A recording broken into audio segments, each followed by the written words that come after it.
This is Let's Talk Big, the big read with Jane Berger and Jen Hazel. The Owens Community College Campus Big Read is taking place now and throughout the semester, with the goal of bringing awareness of different perspectives through books. The Campus Read book is A Little Less Broken, How an Autism Diagnosis Finally Made Me Whole by Marian Schembari.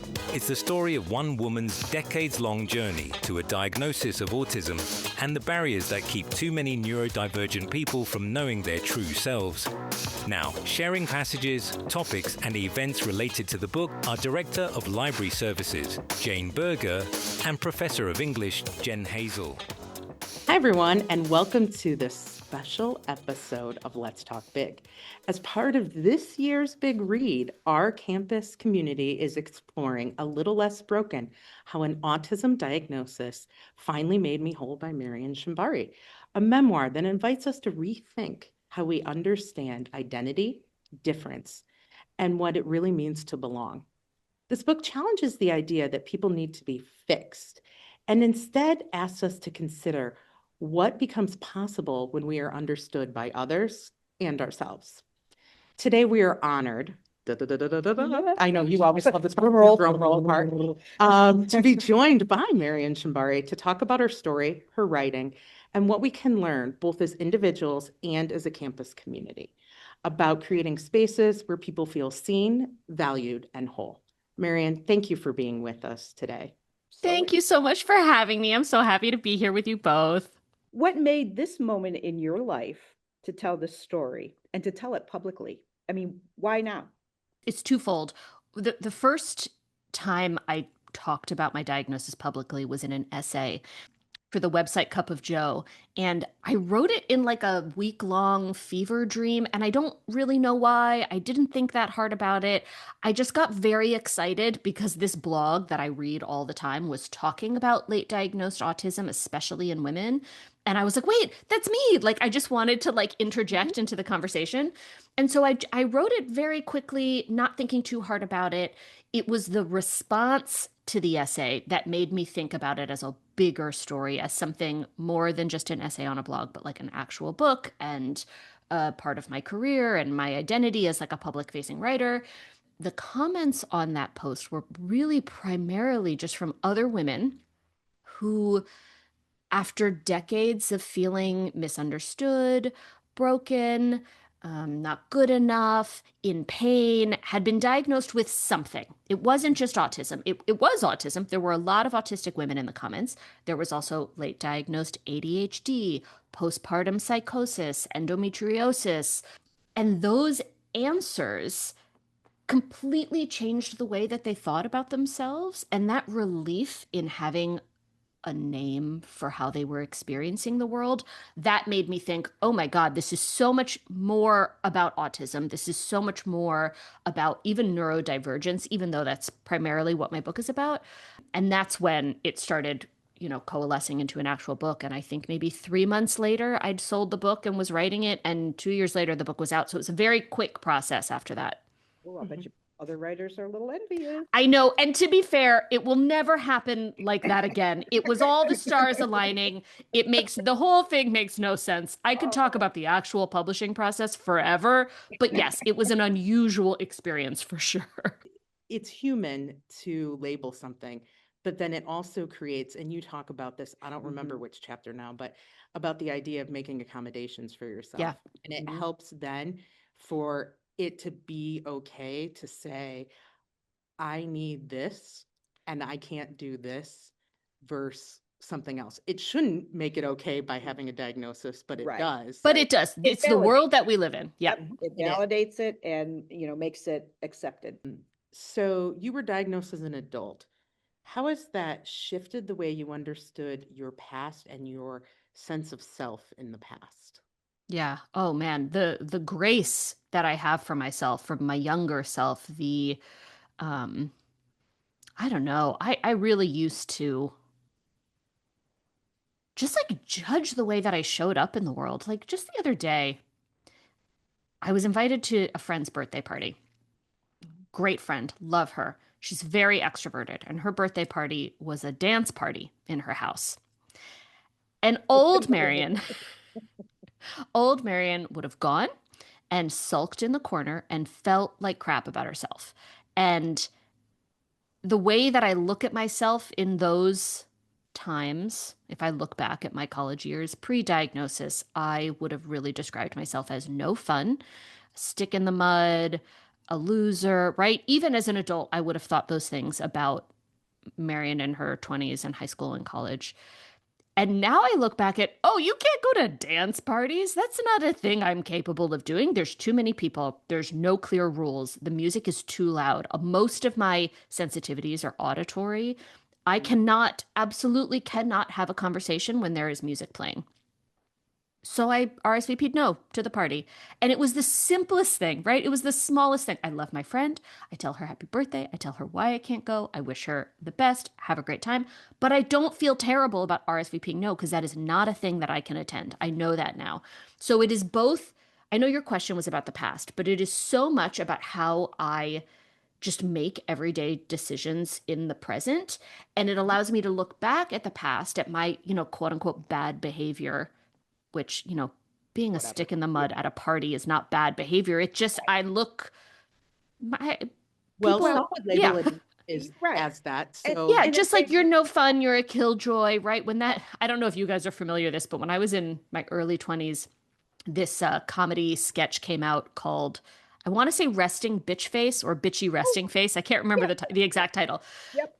12 different people sent me that video when it came out as like a joke, right? But Right. I was so hurt. Like, I don't mean to look like this. Like, obviously right now I'm very like chatty and engaged, but that's because I'm in my quiet office and there are clear rules to this conversation and there are no other noises around me. So I can be engaged and happy and peppy. So when I look back at my past, at the times when I've been really unfriendly or rude or even aggressive or overly quiet, I used to see those behaviors as me just being bad, right? There's no other word for it, bad and broken. And now I can look back at all of those and just be like, oh yeah, it's because it was too loud. There were no clear social rules. You were overwhelmed. You were overstimulated. A million different reasons. So there's so much forgiveness in the times when I used to really hate myself. has it changed the way you've seen your relationship with your brothers and your parents and the way in which you have thought about those experiences that may not have been favorable? I'm thinking specifically of the one with your mom that you describe and how you overheard her telling the para that she wished she had a daughter just like her. my gosh. I'm just curious, has it softened that? How does that, like, looking now, knowing what you know and knowing what they didn't know at the time? My relationship with my parents is much improved. I mean, it is almost like the arc of the book is really how both my mother made a different sort of effort with me and how I allowed her to make a different effort with me.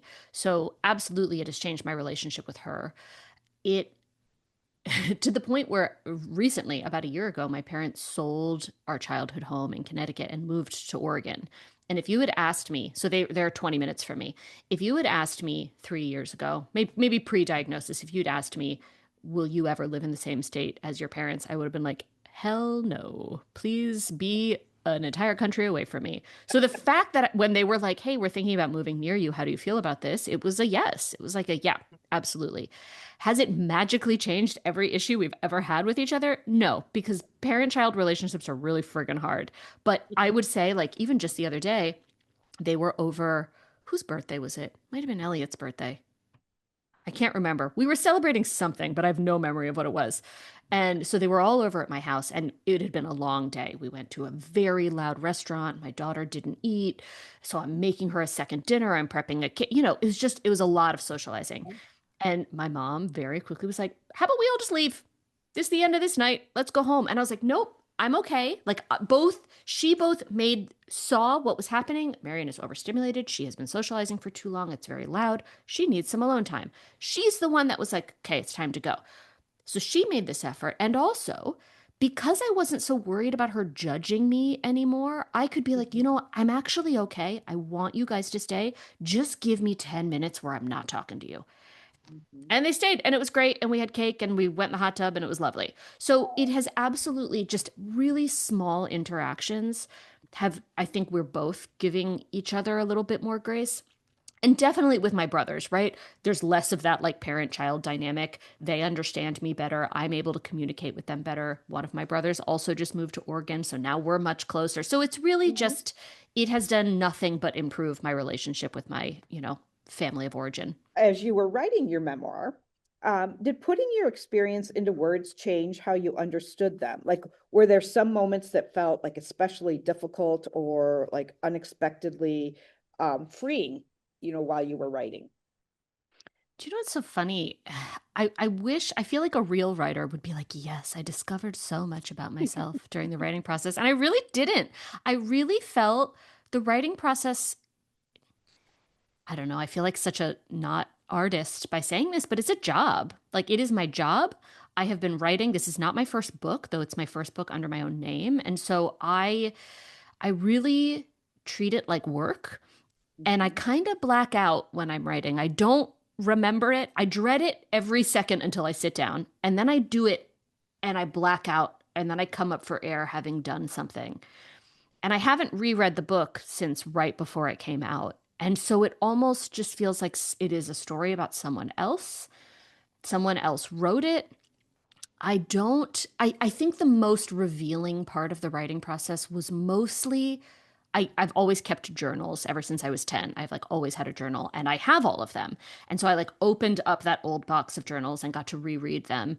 And with the autism information, there were things that I could pick out that felt maybe they were surprising, actually. Maybe I'm arguing with myself here, but there were memories from my childhood that I'd forgotten that when I'm reading about them, like for instance, there's this scene at the beginning of the book where I'm sort of locked in a closet and all my girlfriends at the time told me that they didn't like me. And my instinct in that moment was to just write down what they were saying, like giving myself a performance review. I think that's a weird thing for a 10-year-old to do. To be like, wait, what did you say? You say I'm harsh and not funny. Okay, I got it. So, like, there are definitely moments where looking back, I'm like, oh, yeah, that's real autistic. And that was, I wouldn't say it was fun, but it was extra validating because, especially near the end of the book, there's people questioning my diagnosis. Because once I came out publicly, put this in huge quotes, there were a lot of people who were like, well, you're not autistic because you're not nonverbal, or you're not autistic because you can make eye contact, or whatever, X, Y, and Z. You have a job, you have a child, you can't be autistic. And so I was starting to question the diagnosis. I had gotten a book deal. I was like halfway through writing the book. And so I got a second diagnosis. I went through the whole process again just to like make sure that I wasn't making things up. And I would say almost more than the second diagnosis, going through my old journals validated the diagnosis within me because I could see throughout my life the ways that I was scripting my conversations beforehand, observing people from the outside, right? Eavesdropping on people's conversations and writing them down so that I could kind of understand how normal conversations were supposed to work. So my old journals were definitely an area, even outside of writing the book. I think anyone can do this, right? Like going back through old communications with people, old emails. I went to my ex-boyfriend, who I wrote a big chunk of the book about. I emailed him and I was like, hey, do you have access to like our old email correspondence? And he's like, why, yes, I do. And he sent me a zipped file of like hundreds of emails for our 5-year relationship. He's an angel and I love him dearly. And reading the way that I communicated with him was wild. I listed everything in numbers. Like my email exchange is just like, here's a list of all the things I have to tell you, and they're numbered out. For years, for 5 years, that's how I communicated with my partner, was in lists. And like, so those types of going through, mining through my past was definitely an interesting exercise. Oh, I Um, bet. oh, I bet. But even thinking about the way in which you isolate a couple very specific moments in the book where, like, I think highlight that diagnosis. So it's funny that you would have questioned that, at least from my understanding of autism, in females, and especially people who are diagnosed like as an adult. And I think it's really framed differently. Like right when you would have been writing and getting that book deal was right when we started to hear more conversations about like late autism diagnosis. That's why I talk about my book deal as a luck thing, was because the timing of it was very much in the thick of lots of women coming out being like, I'm autistic, and being, later in life. Yeah, and it was quite interesting because every every like chapter has something that is very specific to that with it. So it's funny to me, but of course you would have, because that's how people are. Like someone calls into question, you feel like, I don't want to be a fraud. I don't want to be a whatever. Yeah. Yeah. And there's this comparison thing. And I think it's so Yeah. interesting that you have two kids who are on vast different sides of the spectrum, even though I hate that phrase and it doesn't make any sense and whatever. But I think there's a lot of like, well, I don't want to claim space in an area where people are struggling more than me. And I think that's also a very, we very constantly one up each other in terms of our trauma. And so I really didn't want to present myself as like, I've had this really hard life and I cannot exist in this world. Like, that's just not true. And I did feel a little guilty being like, well, I do own my own home and I am married to and have a healthy marriage and have a child and am employed. And maybe I don't really deserve to take up space in this conversation. I don't feel that way now, but I did at the time. But even you talk about the structure of the book, and like even the structure of the book is very rigid. It's like this chapter is about childhood bullies, and this chapter is about stimming, and this chapter is about college. Like I can't like interweave them. They have to be their own. And this one is about. But it made it so it's like easy so for hyper us. organized. But actually, it made it really Yes. easy to teach. So Yes. Oh, good. I'm Yeah, so we glad. do like that. so I have taught it 4 times Oh my in God, 4 Jen. different classes. And it is interesting. And then I would say we have a book club, and then Jane and I are doing like a professional development with our business affairs people. So it's like This is so teaching them. Guys, this is wild. I know. So it's really Yeah. funny because I can quote passages out of it and stuff. So it did make it really easy, because it was like, we're going to talk Great. about this. And if I had to pull in an expert about something, I was literally like, we were going to cover this chapter, and this expert can come in and talk about it from this angle. Yeah. Because really, Yeah. I mean, I'm a literature teacher. So for me, it's like my experience is experience as a caretaker, not necessarily as Yeah. a clinician. Right. So it's like when we bring someone in, it's Right. like someone who, I mean, and Jane's just, I shouldn't say Jane's just a librarian. You are, I know, right? Just a librarian. Just a librarian. As last week I was talking about how people don't understand library science. And then I'm like, she's just a librarian. Like I was giving this whole Right. big thing to her about, well, people just don't understand. Well, and I was like, not that I need to tell you this as I'm mansplaining this to you. And maybe I should not use that term, as I was Jensplaining it to you. So it is. So it made it really, really easy, and it made it very easy to bring in people to talk. Great. Love it. It was like, great. Okay, this chapter. All right, got it. This is on this. So, okay, we need someone to talk about this. Yep. So it was like fantastic in that way. But yeah, so I think, I mean, that really does bring us up to the idea of masking. And I think what's interesting is how we all, as individuals in certain levels, but not to take away from the idea of autism with this, we don't even realize how much we feel pressure to be normal.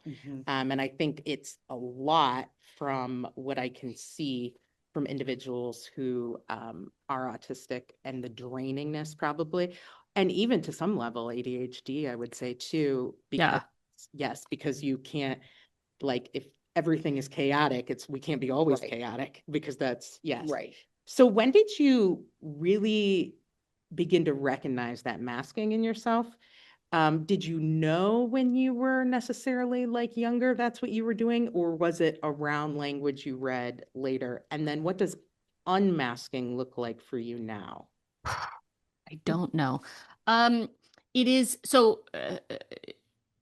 When did I realize I was masking, or did I realize when I was a kid? Yes, primarily around any tics. And I hesitate to call them tics. It's stimming, but people see them as tics. And so I, had these stimming repetitive behaviors as long as I can remember. And because people pointed them out as weird, I was constantly trying to suppress them, which is really physically uncomfortable, and definitely made it hard for me to be around people, because I'd be trying the whole time not to do whatever my movement du jour was. It wasn't always the same thing. So yeah, I'd often be like trying to hide my face so that I could like do my blinking or my nose flaring or my neck rolling or my, whatever the thing was of the moment. So that is honestly one of my earliest memories, is trying to suppress those movements. And definitely around socially, I would say, I am very blunt. People, as long as I can remember, said that I tell it like it is, or I'm not afraid to be myself, which they think is a compliment, but really doesn't feel like one when you're a kid trying to fit in.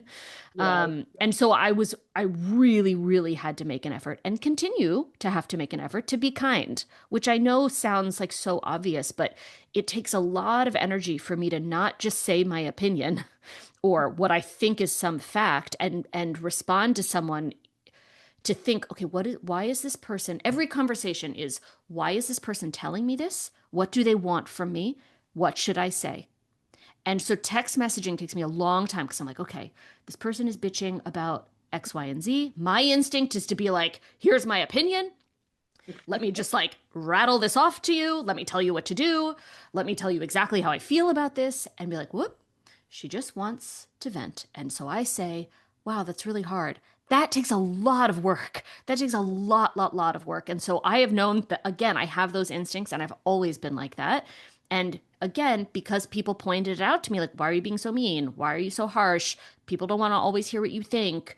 Some people liked it. It's not like I didn't have friends, but it definitely, for as long as I can remember, I have really tried to suppress these instincts in myself.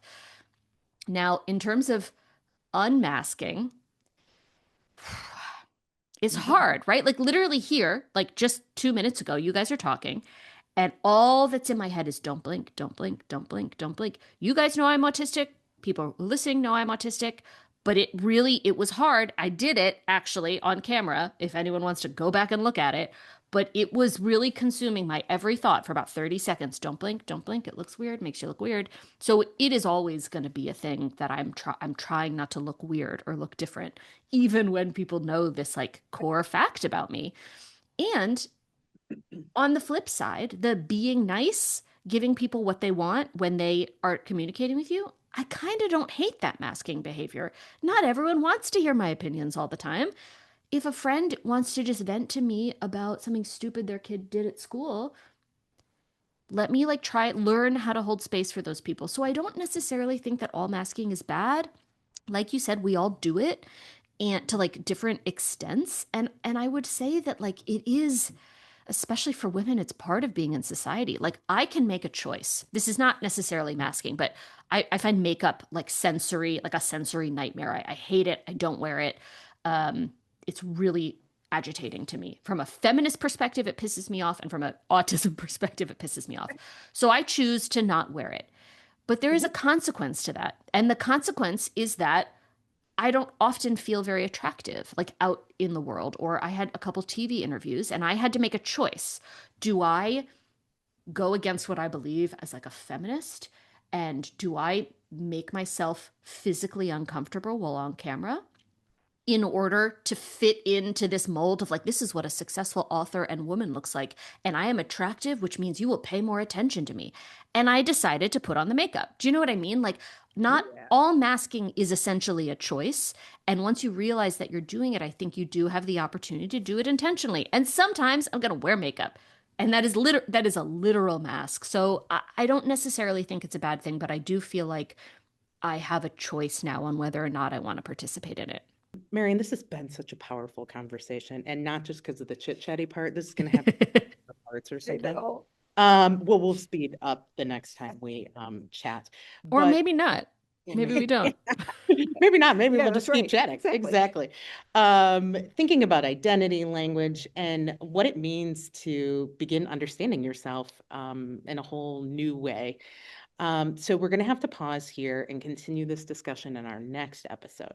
And Can't wait. Thinking what it means. I know I can't either.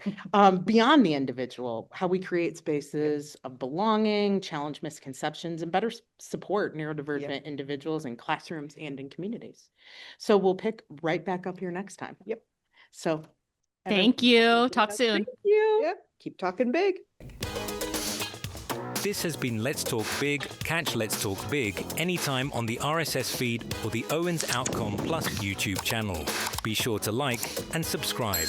Join us again for Let's Talk Big, the big read with Jane Berger and Jen Hazel.